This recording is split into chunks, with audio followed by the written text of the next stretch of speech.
Welcome to practical examples of Power Automate using Business Central. We're going to be using a Quality Inspector as part of this example, but the lessons and the techniques that we're using are generic, and you should be able to apply this to any other concept inside of Business Central. A little bit about myself. My name is Tim. I've been working with InsightWorks for about 15 years, and I design and build apps primarily in the manufacturing space. So things like Enhanced Planning Pack, MXAPS, Shop Floor Insight, Graphical Scheduler, Quality Inspector, things like that. And in general, I'm here to help you find ways of using technology and apps within our manufacturing ecosystem. All right, now in this session, we're going to walk through two general scenarios. So when we're talking about Power Automate and Business Central, we're really talking about two kind of fundamental scenarios. One is something within Business Central happened and you have to tell the world, and the other is something outside of Business Central has happened and you have to do something inside of Business Central as a consequence to that. Now, this presentation is not a lab. You do not need to have your VM. This is purely a show and tell presentation.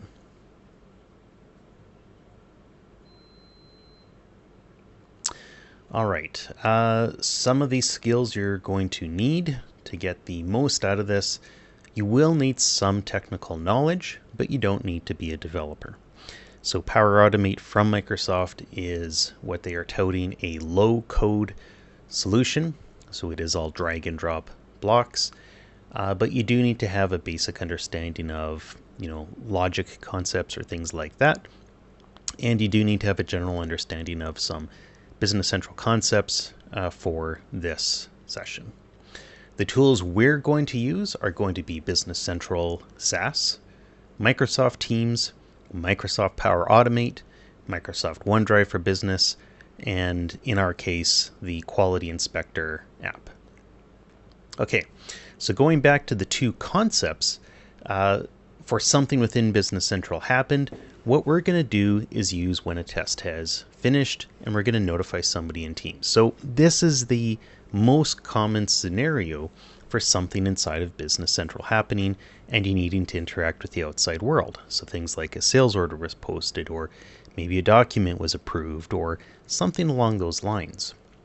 And then we're going to do the reverse. So we're going to take something else in the world has happened and we're going to go back into Business Central. So in our case, we're going to use the idea of when a file has uploaded, we're going to basically parse that file and go back into Business Central and update content inside of Business Central from that file. So in these two examples, the first one is going to have more complex system interaction, but simpler flows. And the second, we're going to flip it around. We're going to have pretty simple interaction. It's just going to be OneDrive to Business Central. And it'll have some more complex flows to kind of demonstrate some of the capabilities you can do in Power Automate. So we'll have both an in and out example, and then we're going to have kind of a simple Power Automate flow and a more complex Power Automate flow. All right, so let's get started. So the first example is just going to be when a test is finished. What we're going to do is we're going to save a file. So we're going to take that PDF basically and put it into OneDrive, and then we're going to take that OneDrive file, we're going to create a shareable link, and then we're going to post it, that shareable link along with some content, into Microsoft Teams. Now it doesn't have to be Teams, it could be something like an email or any other messaging system. There's quite a few connectors you can use in Power Automate, but this is going to be the example we're going to use. All right, so it's going to take something that's happened inside of Business Central. We're going to create that PDF, so we've got something that we can kind of share around, and we're going to include those systems in here. All right, so this is going to include Business Central, OneDrive itself, Microsoft Teams, and then in our example, we're going to use a quality inspection test. Now, if you haven't used Quality Inspector before, for the purpose of this presentation, all you really need to know is we've got a concept called a quality inspection test, and it's where you can store some values and the test can be finished. All right, so to get started, we're just going to head into Power Automate and click in Automated Cloud Flow. And we'll just give it a simple name here. Something like just TechWorks, and for November. And we're going to choose the flow trigger. So this is basically the automated action that starts it. Now you can look for a variety of different triggers that are available. What we're going to do is we're going to look for the one for Business Central itself. So we'll look for Business Central, and if we scroll down, we'll see when a business event occurs. Now, there's other options like when a record is created, when a record is modified. Those are totally valid options. There's nothing wrong with them. A business event, when you're using it, has a nice little added benefit in that it can give additional context all in once. So once we add in our business event, we're going to choose our environment, and then we're going to choose our event. Now, right now, what we're doing is we're looking at all of the events inside of the system, and we can see a lot of available ones just from Microsoft, right? Very useful ones, things like when a sales order is posted, when a sales invoice is posted, when an order is released, right? Now, you can see kind of the intent behind here is it gives you an opportunity to use things like Power Automate to make more complex business decisions or approval workflows or things of that nature. Now, in our case, we could do something like, when MXAPS has a schedule applied, right? You could imagine notifying a production scheduler that a new schedule has been generated or has been applied into the system. In our example, though, for today, we're just going to use when a quality inspection test is finished. It's a really simple example, and it's usually straightforward enough that we can kind of portray what's happening here. So we just need to choose our company now. Okay, and so now we have when that Business Central event has occurred. Okay, now the next step is we want to add an action. So we're going to choose add an action, and we're going to now search for basically the ability to call back into Business Central and grab that PDF. So we're going to search for Business Central connector. And if you look in the show more, we're going to now see all of the options we can use to interact with. Now, the get an image file or document is going to give us the ability to actually stream in some data from Business Central itself. Now, once again, we're going to connect the environment and the company. And before we switch over to our Quality Inspector example, let's keep in this 2.0 category, and we can just explore what Microsoft has to offer in the path section. So the 2.0 category is basically used for most of Microsoft's offerings. And if you take a look at the path options inside of there, you're going to see a ton of options, right? So, sales orders or sales invoices or things of that nature. And if we look around through here, we'll probably find some kind of PDF option that we can hook into. Or alternatively, there we go. So there's our PDF document, and there's our PDF document content. All right. Now, we're not going to use a sales order or a sales code in this case. We're going to use our quality inspection. So we're going to choose our API category, and typically other extensions or other applications are going to have their own API category. You might just have an API category for your vendor. That's also fine.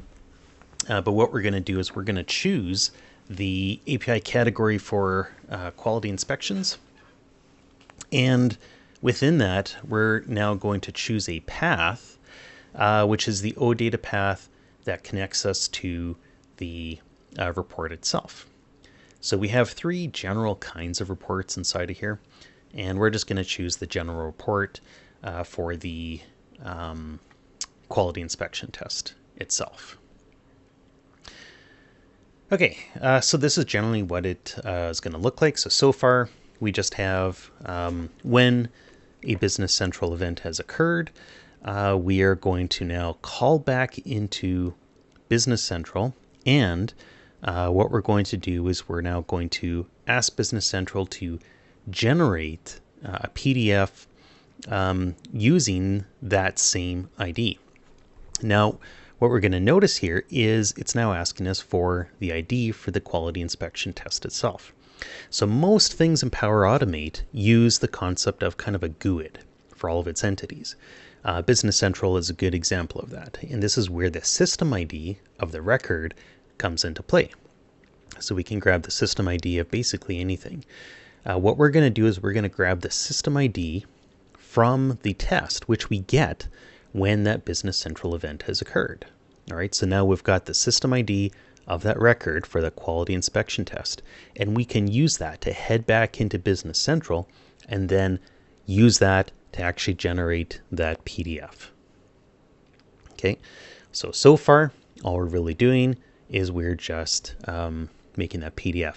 Now, what's that PDF going to look like? Well, if we just head back into Business Central quickly, and we open up this quality inspection test, and what we can see here is we have kind of a partially filled in test. We have some pass values. We have one failed value and one value that's completely missing. And if we were just to go to our reports, we'll see our three main reports, and we're just going to do our general inspection report. And if we were to preview it, this is really what the PDF is going to ultimately look like at the end. All right, so just really simple collection of values.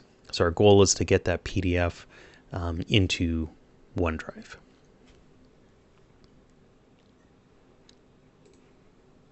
Okay, so now what we're going to do is, now that we have that PDF content coming from Business Central, we're going to connect it up to OneDrive. So the next step is we're going to head to the little plus, choose Add an Action, and we're going to look for OneDrive for Business and the Create a File option. So now we're going to choose Create a File, and inside of here, we're going to choose the folder path. Now, inside of my OneDrive, what I've done prior to this is I've made a little folder where I want those PDF files to be put. So this example PDF output. So this is going to be my target destination inside of OneDrive. And what we're going to do is basically just choose that same folder path. So we're going to find it. And there's our folder. Now the name, this is where we get to use something interesting. So what we want to do is we want to use kind of a concatenation of some other information that's available inside of the actual test. Now you could use a fixed name, you could use something else, but what we're going to do is we're going to demonstrate some of the function capabilities that exist inside of here. So we're going to choose the function option.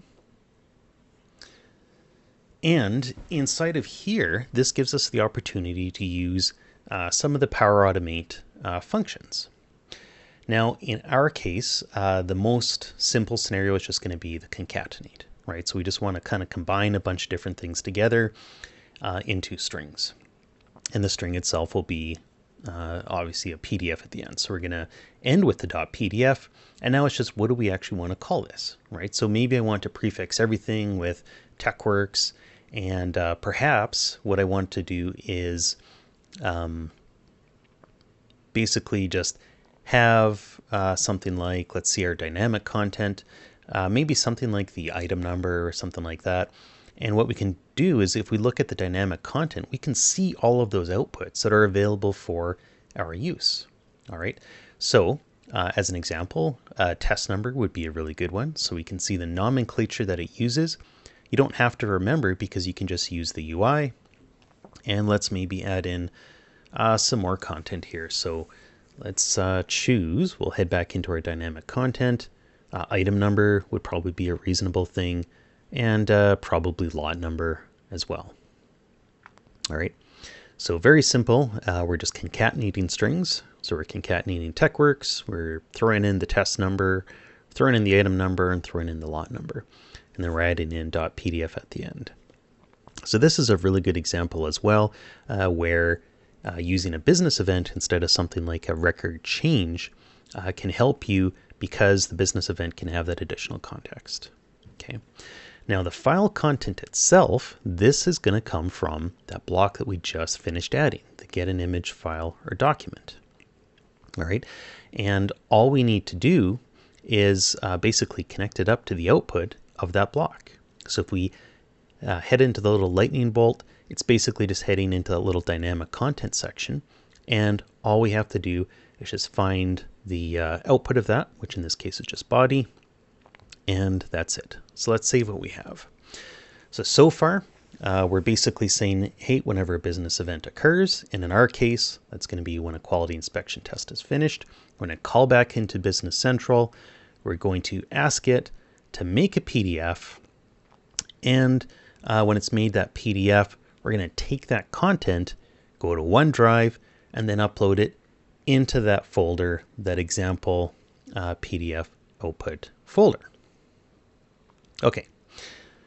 Now that we've got the file itself that's going to be made on OneDrive, the next step is we want to have that shareable link. So to create that shareable link, the next thing we're going to do is we're going to choose the add action and head back into OneDrive so that we can create that shareable link once again. So let's do that right now. So we're going to choose add an action. And we'll search for OneDrive for Business.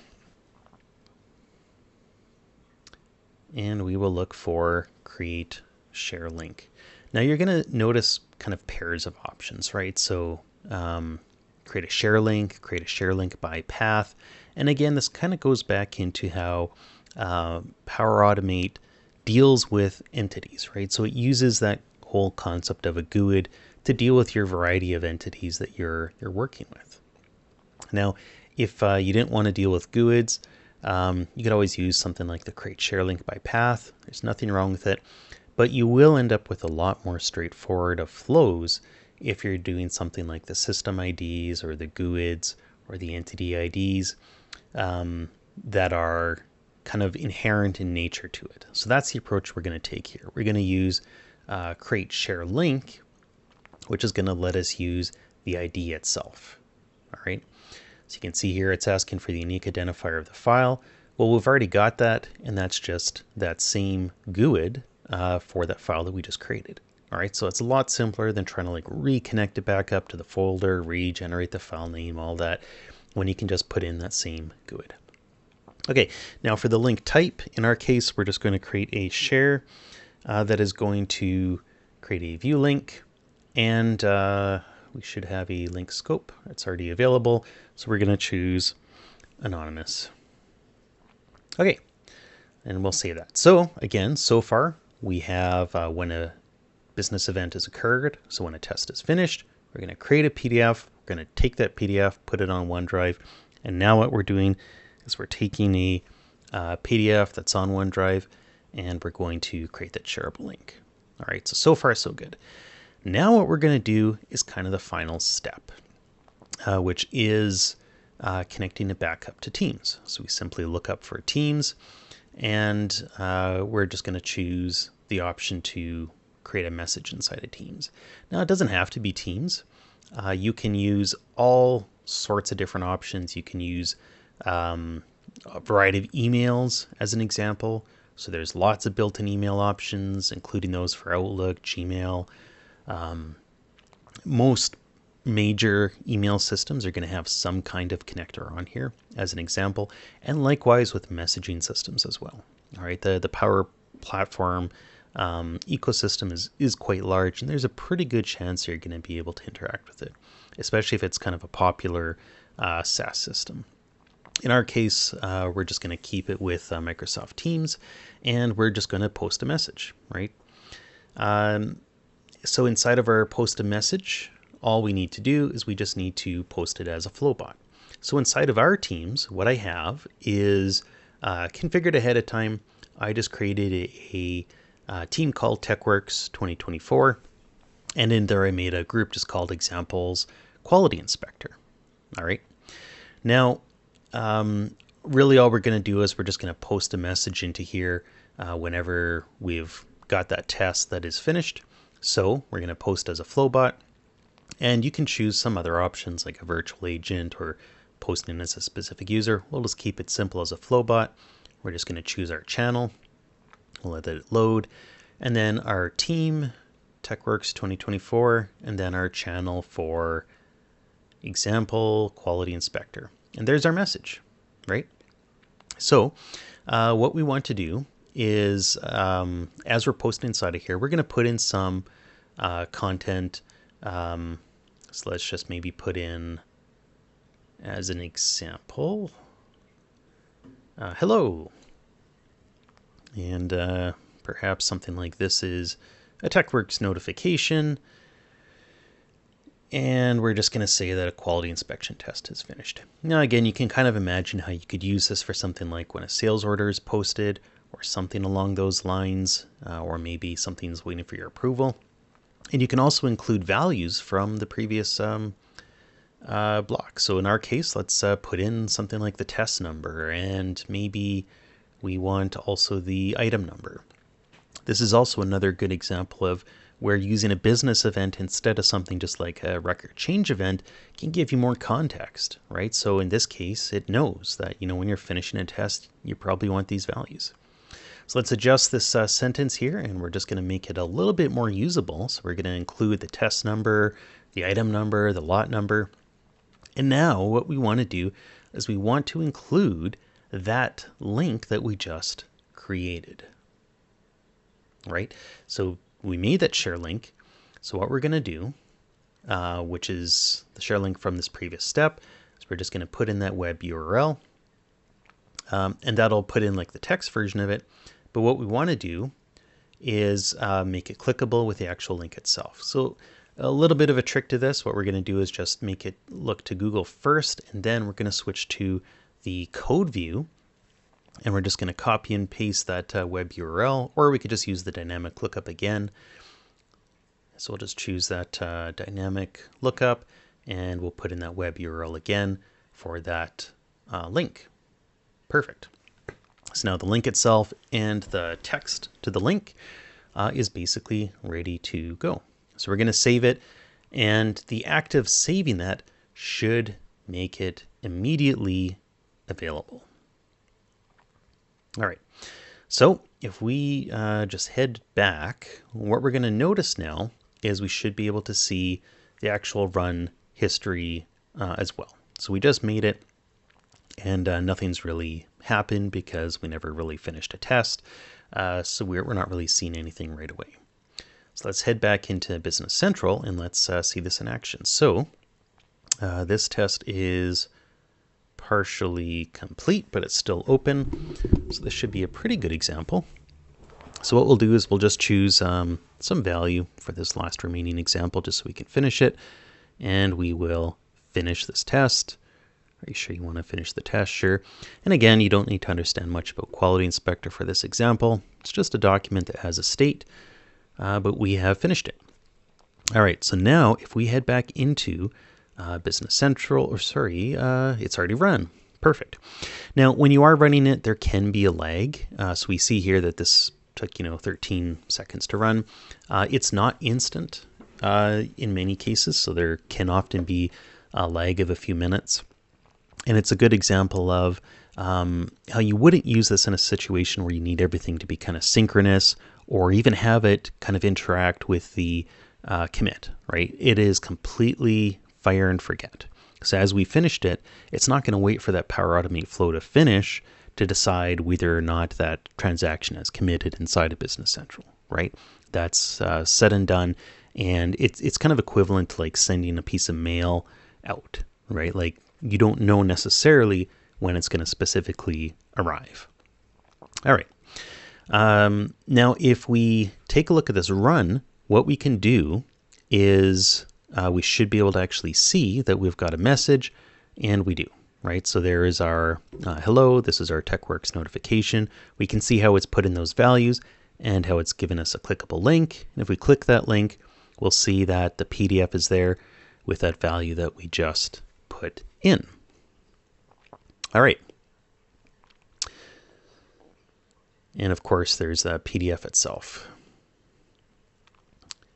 Now, if you want to kind of see what it did, all you've actually got to do is just click on that flow, and then we can see how in each of these blocks, how it actually ran through and given us an indicator, right? So we can see, it took, next to no time for actually triggering. In this case, it took about 6 seconds to actually get Business Central to make that PDF and send it back to Power Automate. It took about 3 seconds to make the file, 0.7 seconds to actually make the shareable link, and another 3 seconds to actually post that message inside of Teams, right? So this can be useful for troubleshooting or even just getting an idea of how it actually worked, is just using that run history to be able to see. Okay, the other option is if you were to edit it and you head into the test flow, what you can do is you can also trigger it manually if you want. So you can basically bypass the whole throttling period or choose automatically with a recently used trigger, and you can kind of rerun it if you want with that test option, right? And this will give you an ability to kind of rerun that instance with that same flow, which can be useful for troubleshooting. All right. So in summary, what we did is we basically demonstrated how you can use an action within Business Central. So in our case, we finished a document, we finished a test. From that, we decided to call back into Business Central, make a PDF, take that PDF, put it in OneDrive, make a shareable link, and then finally tell everybody about it inside of Microsoft Teams. And again, you can use any kind of notification system you want, but this is a pretty good example of something inside of Business Central happening, and you need to do something outside of Business Central as a consequence.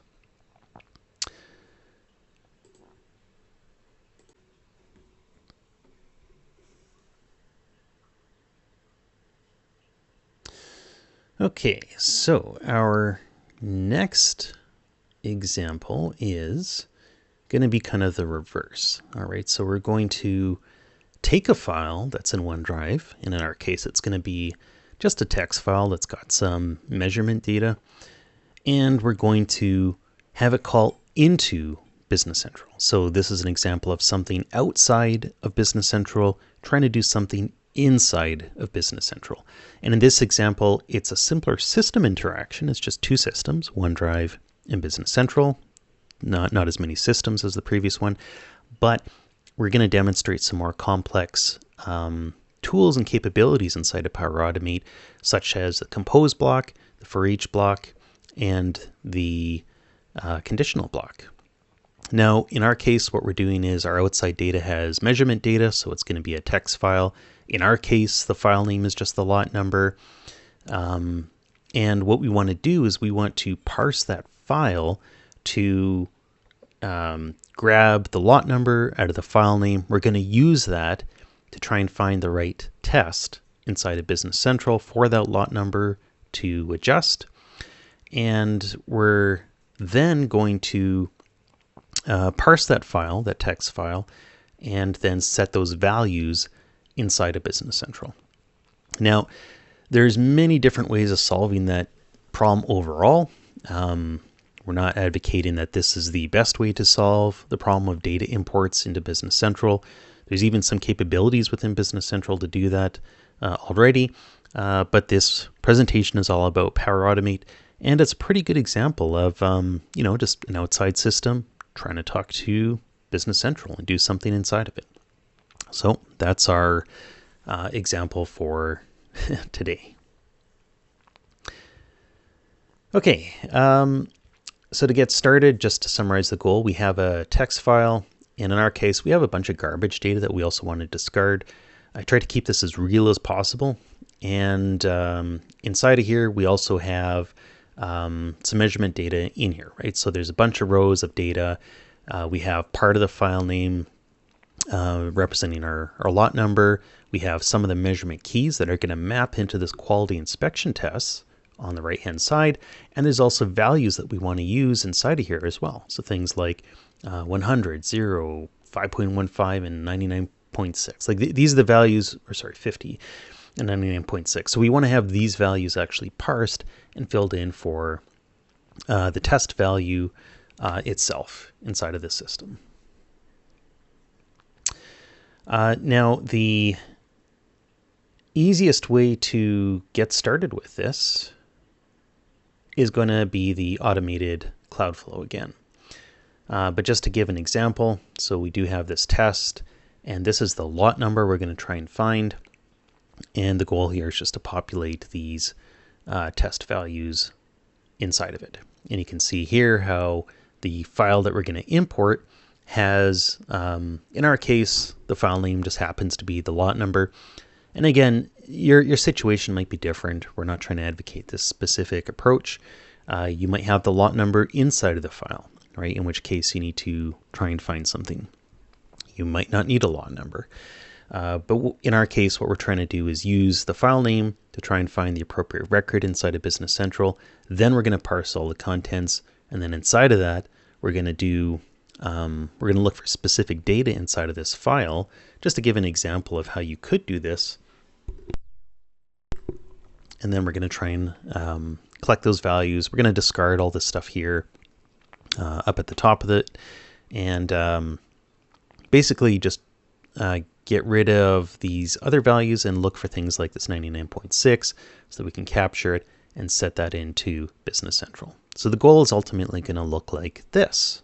All right, so we can see it is going to look a little bit more complicated than our first example, right? So simpler system interaction, but we get to leverage some other capabilities that we can show you inside of Business Central. Or sorry, inside of Power Automate, such as the conditionals or things like that. Now, if you're doing something like this in your Power Automate, you're going to need to consider your overall business flow, right? So in our case, with quality inspection tests, you could have multiple tests for that lot number. So we just made a decision, you know what, for the purpose of this example, we're just going to have one test for that lot number. You might have to do things like, well, do you want to create a new record, or do you need to create a new document? So in our case, just the typical workflow is that you'd probably already have that quality inspection test created, probably as a result of something like a release or production output or something like that. So that's what we're going to try and do to keep this realistic as possible. Okay, so first step to get started here is we're going to create that automated cloud flow. So we're going to head into My Flows, and we'll just disable that one that we just finished making. And we're going to choose a new automated cloud flow, just like last time. We'll give this a somewhat reasonable name. And now what we're going to do is we're going to search for OneDrive, right? Because we want the trigger here to be when the file itself has been dropped into the OneDrive folder. Then we want to now parse it and find the right record in Business Central to update and things like that. Okay, now just like how in OneDrive I had a special folder where I wanted the PDF outputs to go, likewise inside of here I've made a folder where I want the inputs to go. So I've got this file uploaded folder, and this is where we're going to be dropping in that file. Right, so we're going to basically be monitoring this file this file folder for changes. So let's try and find that exact same path. So we're going to look for the file uploaded. And we do have some options here. So the interval frequency, we're just going to reduce this down. And we can see it does do kind of a throttling mechanism inside of here. In the real world, you probably don't want to have this super low, but because this is a demonstration, we're just going to crank it as low as we can with 1 minute, and we'll leave it there. Now, this does kind of go back to a reminder of, you do want to consider how things are throttled inside of your system. Okay, so we've got that file, and the first step that we want to do is we want to figure out the lot number from here. And in our case, the lot number is actually going to be the file name itself, except for the text. So what we're going to do is, unlike last time how we kind of put the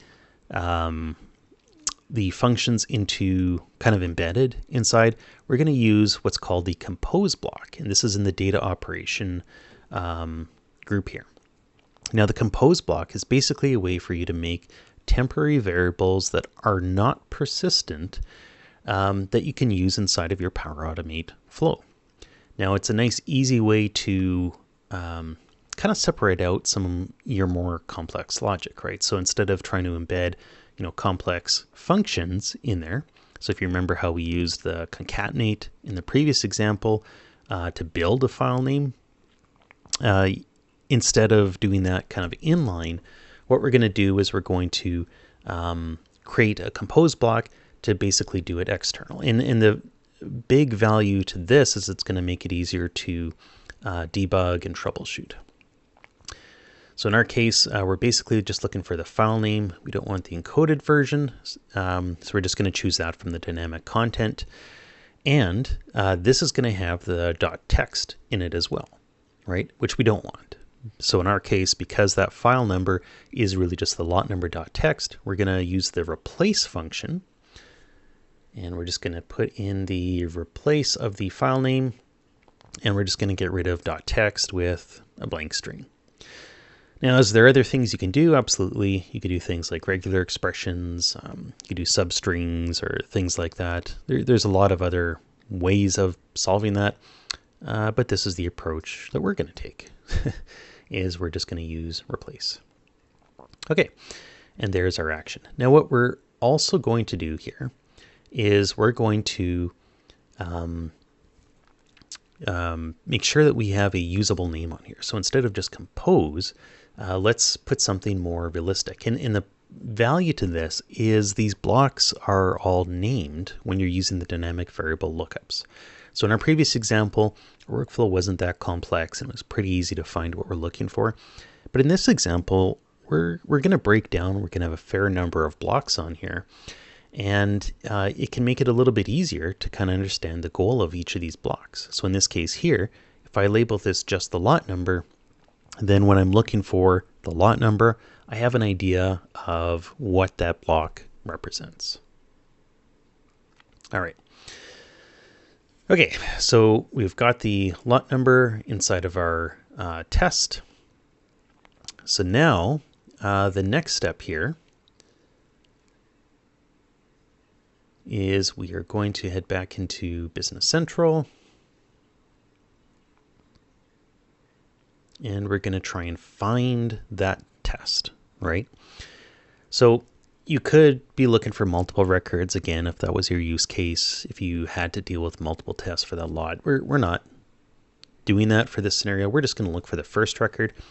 So we're going to use this option instead for find one record, right? So this will just try and find the one record for our matching example, basically. Okay, so similar to our other examples for Business Central, we're going to connect up the environment and the company. And before we connect up to the inspection test, let's just take a quick look at what Microsoft gives you out of box for their API category V2. And you can see it's a heck of a lot, right? You have a lot of data and options available for you. So things like sales orders or journal entries, purchase orders, things like that. So if you're just using stock Business Central, chances are what you're looking for is in there, right? Unless you're using some of the lesser used use cases. Now, in our case, we're going to be using quality inspection tests. So there's going to be a API category for it, right? Most vendors are going to have one per app. They might just have one just for their company name. And what we're going to look for is our quality tests.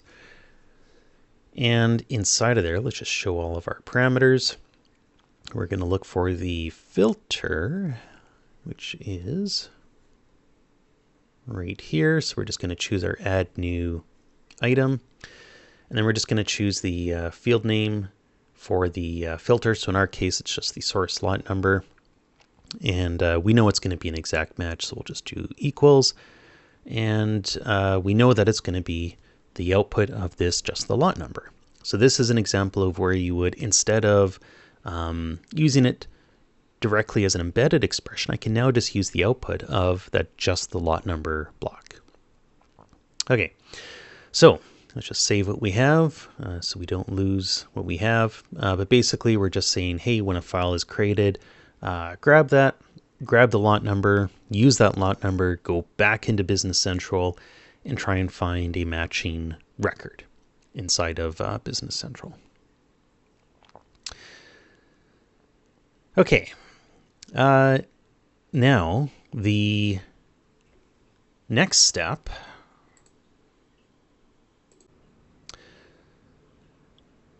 So what we've done so far is we've basically just said, hey, when a file is being created, what we want to do is look at the file name. We want to grab just the lot number.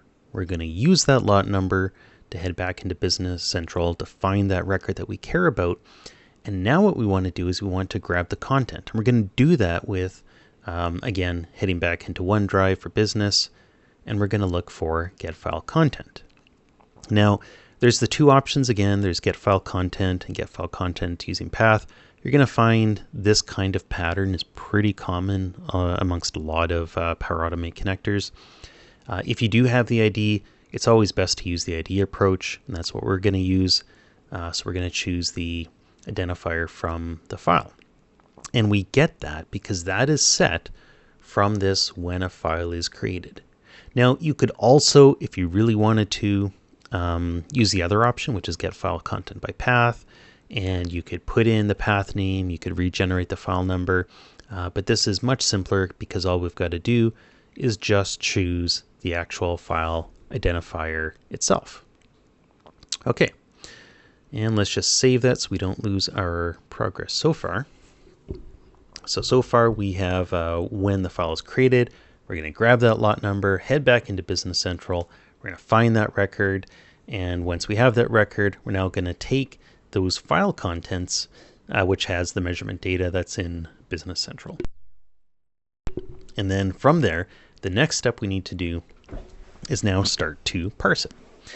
So we're going to parse it with what's called the compose block.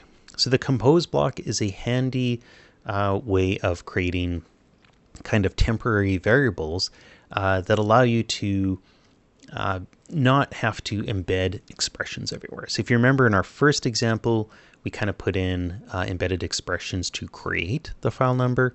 What we're going to do instead is we're going to use a compose block so that we can kind of make it a little bit easier to understand. So in our case, we're actually going to take the file content, and the first thing we want to do is we want to split it by line. And again, there's other ways of solving this overall problem, but this is one way because we get to demonstrate some more capabilities of some of the functions. So we're going to split it, and we're going to split it by line. Now, a little trick from here is we're going to use decode URI component, and this lets us basically use a carriage return to split. There's probably other ways of doing it, but decode URI component, and then we're going to put in the encoded version of it, is really just a fast way of doing the /r/n, because that's what we happen to know this text file, the lines and how they're actually split. Okay, so we are splitting off the lines, which is the file content, and we're splitting it off by /r/n, and we're just going to give this kind of a more usable name. And let's call this split file into multiple lines. Perfect. Okay, and the next step is once we have that, we now want to loop through all of those lines that we just split. So what we can do is we can head into the control section and we can see the apply to each. So if you've used previous versions of Power Automate before, it used to be called for each. It's the same idea under the hood. And I think if you look at the actual JSON, it's still called for each. But really the goal here is we just want to loop through each of the lines that were output from that collection in this loop. So we have several lines all in here, and all we really want to do is just ignore all of these ones above, and we only really want to care to parse when these lines at the bottom that start with a underscore. All these other ones here that we've just selected, these are all discards, right? So what we're going to do is we're just going to say I want to loop through all of the outputs of that line. So we're just going to look for that outputs.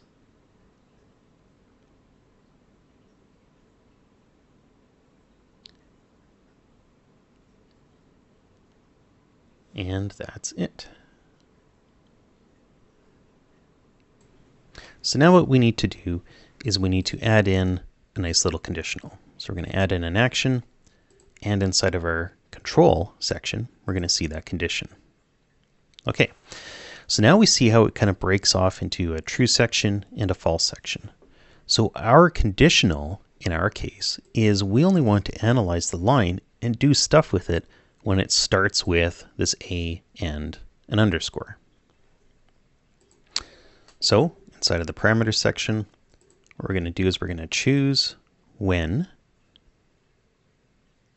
the loop content itself, which is from the apply to each. So we're going to say the current item, and we can just say starts with a underscore. Okay, pretty straightforward.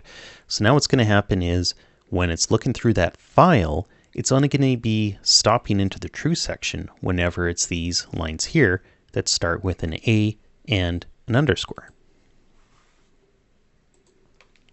Now that's useful, but we still need to grab the field that we want to set, and we want to grab the value that we want to set.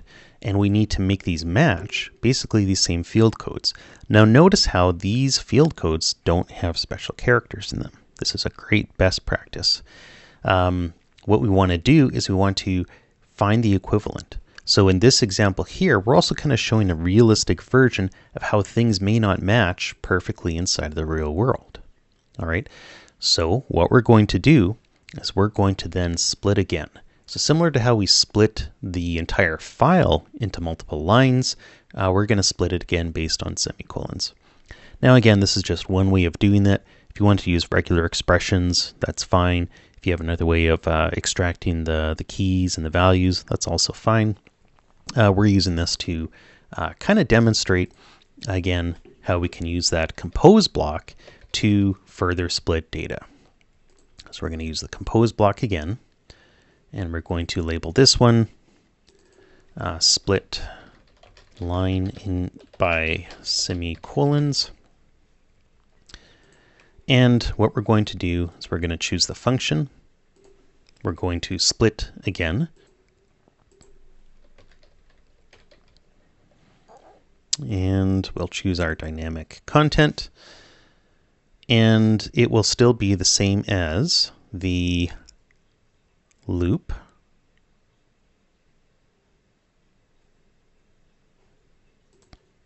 Which, if I clear my search filter, will probably find. Okay, so now we're going to split the results of that line, and we're going to then split it by semicolon. Perfect.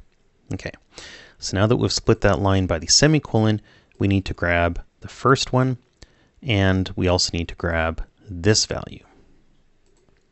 Now we could do this all in one shot, but we're going to use that compose again just to make it a little bit more readable. All right, so we're going to go back, we're going to add in a compose, and we're going to call this extract the measurement key. Okay. Now we know in this case that the measurement key is going to be this first part of that array, except it's not going to have an underscore in our case. All right. So we know that we're going to need a function.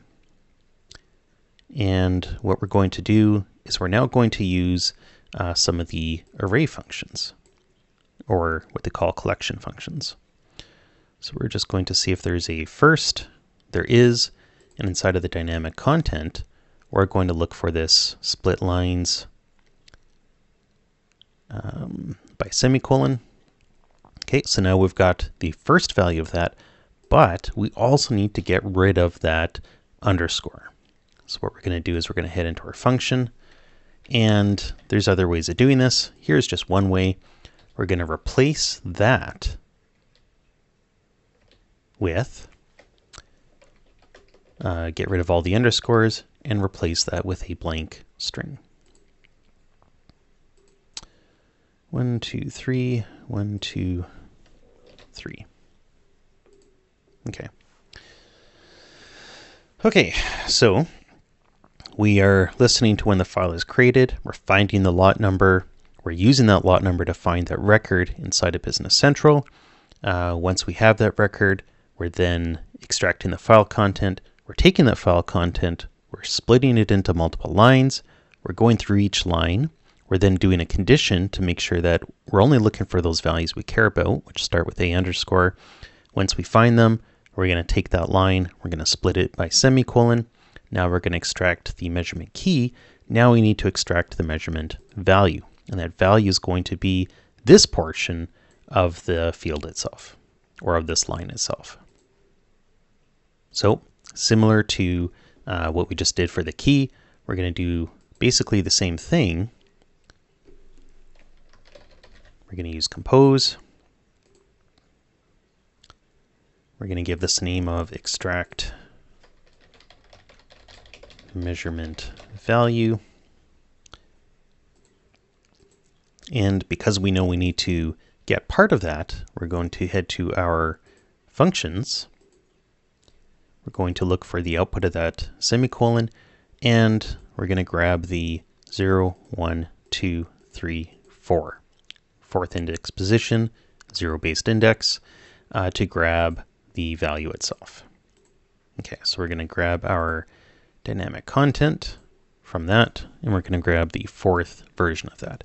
So this is the array nomenclature when you're using Power Automate. Okay, so now we have the key, we have the value, we've got the test name. Finally, the thing we need to do is head back into Business Central and set those values. Now, similar to some of the other decisions that we made, you can do things like change a value directly inside of Business Central. What we're going to do is we're going to use set the value with an action into Business Central. And for this similar kind of reasons as using a business event inside of Business Central instead of something just like when a record's changed, this gives you the opportunity to have more context into what you're doing. So what we're going to do is we're going to choose add an action. We're going to head into our Business Central. We're going to choose run an action. Okay, first step, we're going to connect it up to our environment. We're going to connect it up to our TechWorks company. Now again, we're just going to explore some of the options that are in the 2.0 category for what Microsoft gives you. And we can see there's quite a few, right? So we can see things like posting journals or posting sales orders or documents or, sending them off for approval. So there's a lot of existing built-in value. In our case, what we're doing is we're going to be using some of the actions that are inside of quality inspection. And if you are looking for integrating in with some of the other extensions out there, such as ours, you'll notice that they'll tend to be in their own API category. So what we're going to do is we're going to choose our quality inspection, and we're going to choose our action. Now, in our case, we've got quite a few actions we can do. And what we're going to do is choose set a test value. All right. Now, we're going to choose the value that we want to set. and it's the system ID. So this is a nice little hint that we need to have that system ID, and we're going to use the result of that find one record. So we're going to use the system ID of the test. Okay. Now what we need to do is we need to connect up the field code and field value. Well, we've already got that from the extract measurement key. So all we have to do now is just connect them up. So now we're going to choose the value. And that's it. Okay, so now what we should have is we should have when that file is created in OneDrive. All right, so when we put that file into OneDrive, what we should be then doing is looking for the lot number. So in our case, that lot number is just the file name portion of it, right? So it's getting rid of that text. It's going to be looking for that record. Then it's going to be getting the file content and splitting that file into multiple lines. This is where we get into something interesting, which is the for loop or the apply to each loop. So this is a good demonstration of how you can use something like a for each. And then we're now using a conditional block, right? And the conditional block is, in our case, something very simple. We're just looking for any of those lines that start with an A underscore. And when we have that, we're then further going to split that line by semicolon. From that, we're going to extract the key. From that, we're going to extract the value. And then finally, we're going to run set a value back into Business Central so that we can actually set the values on here to match the contents of that test. Okay, let's see this in action. So I'm going to open up my OneDrive. And I'm going to upload this file into OneDrive. Perfect. So we just saw that that file was now uploaded. Now what we should be able to do is similar to the previous example. We should be able to see that flow now executing behind the scenes. So if we head back in here, we'll see that there's no runs just yet. So we'll just refresh. We can see that it's started to run. We see that it's still running. Oh, and we see that it failed. All right, this is a great example because now what we get to do is we need to show you how you can actually step through a failure scenario and see how you can actually use it to correct. All right, so one approach is similar to the last time, is you can just click on it. And what it's going to do is it's going to demonstrate to you where it actually failed. So we can see in here, it got the trigger from OneDrive just fine. It could figure out the lot number. We can even see that it figured it out correctly. We can see that it talked to Business Central correctly. And we can see that the file content is indeed all good. It has the actual file itself. We can see how it got it from there. And if we take a look at the outputs, we can see how it's actually splitting everything up nicely into an array. And now we can see that there's an error in our actual action. Now in this case, this is saying no dependent action succeeded. So it's saying something inside of here didn't work. Now we know that for the first few lines, basically up until iteration 22, it's not, we want it to skip. So what we're going to do is we're going to skip up into at least the iteration 22. Now you can see here when you're in this debugging mode, you have the option to basically skip through to that loop. So we're going to skip through to, here, let's just go to the very end of line 22. And we can see that we've got a problem here with our measurement key. Okay, so now it's telling us that the inputs, array or string, okay, the function was invoked with 3 parameters. Okay. So let's make sure that first off we have the right output. So we're going to see if this semicolon split worked. We can see that worked. So we see that it is splitting it off, 0, 1, 2, 3, 4. So what we can do here is we can actually just switch this off to the 4th one if we wanted to, and that should be it. So let's just choose edit. And we're going to scroll down to our measurement key because we know that's busted. And we can see here that this is grabbing the first value from here, and we can see where the issue is already, right? So if we just break it down a little bit more. All right, so what we're doing is we're grabbing that outputs value, and we wanted the first, but actually what we wanted to do here is we wanted to grab the first from here, and then take that, and then replace that. So we just had a little syntax error. That's one way of resolving it. The other way would have just been to grab the first element from that collections array. Okay, so now that we have that, what we can do is we can also use that test functionality. So we're going to use the test flow. We're going to choose automatically, and we have a failed trigger that we're going to walk through. So we're going to choose with a recently used trigger. We're going to choose failed and then click test. Okay, so now we can actually see it running through as it goes. We can see it starting to loop through each of these values, and we can see it starting to hum along, and it looks like some of these values worked. This is perfect. Now, similar to the previous iteration, these first ones, nothing really happens, right? So we're going to scoot up through the iterations until we get to some of these versions where they are actually starting with the file a underscore. Okay, so we can see that when we have a underscore, we're splitting off the lines by semicolon correctly. We're extracting the name correctly, so that ATIT should now match this ATIT.